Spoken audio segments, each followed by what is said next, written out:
გქონიათ ცხოვრებაში პერიოდი, როდესაც შეყვარებული არ იყავით? არა. არა ხო?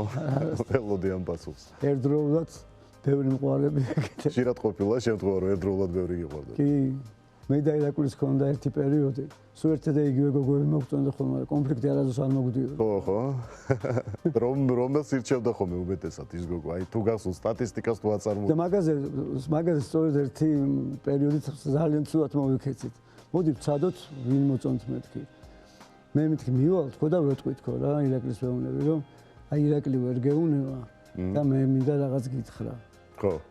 ხო და შენ იქამდე მედი თქო, დათო ვერ გეუნება რაღაც მინდა უთხრა თქო რა და ესე მივდიოდი და ვაბრიოდით რა და არც ერთი არ ვეუბნებოდით სინამდვილეში და დაბნეულიყო როგორი მომენტი იყოს, იმდენად პოპულარულები იყოს, მნიშვნელობა არ ქონდათ და მაშინ ხო ესეთი ურთიერთობები იყო, რომ იმ ასაკის თინეიჯერები მაშინ არ იყო არც სექსი, არაფერი, კოცნა ითვლებოდა რაღაცა დიდ საჩუქრად და ფაქტობრივად სექსი იყო. სექსი იყო, ბრისილი მიაქვს თამაშობდით ლუჩი კოცნაზე და მაქსიმუმი 7-მდე შეგელო დაგეთო.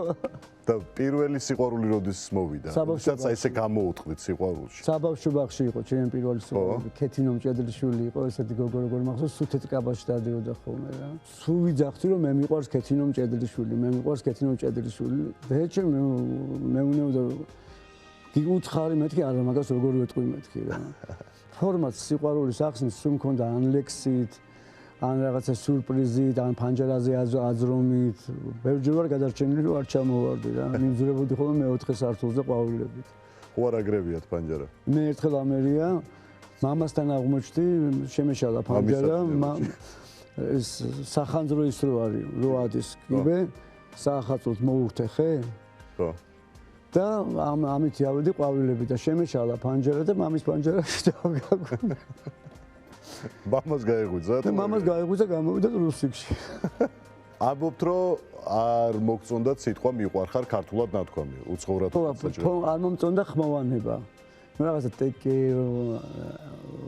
I love you ჯემ თუ რაღაცა ამაზები მეთქი მიყვარხარ და გვემართა ქართულ ენაში და მე თქვი თუ არა რომ ეს არ მომწონს, აი ცნობიერებით უცებ დავინახე სიტყვა ვიზუალურად. და ესეთი მაგარი სიტყვა არ აქვს სოფლიოში არავის, იმიტომ როცა ეუნები მიყვარხარ, ეუნები რომ ვარ ხარ.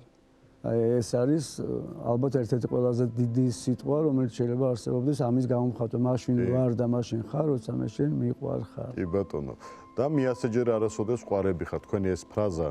გეუბნები რომ მიყვარხარ მე ასეჯერ, მე ასეჯერ არასოდეს ყვარები ხარ. ფანტასტიკური სიტყვებია და ვის მიუძღვენით, გახსოვთ? ჩემს სოულს. პირველს? არა მეორეს. პირველზეც ბევრი მაქვს მეზობლი. როდესაც ყავს საყვარელი ქალი და მასთან ერთად ცხოვრობ, სადაც არ არის არ დაგირეკა, არ მოვიდა, ეგეთი რამე ხო აღარ ხდება და ეს ლექსის საფუძველია.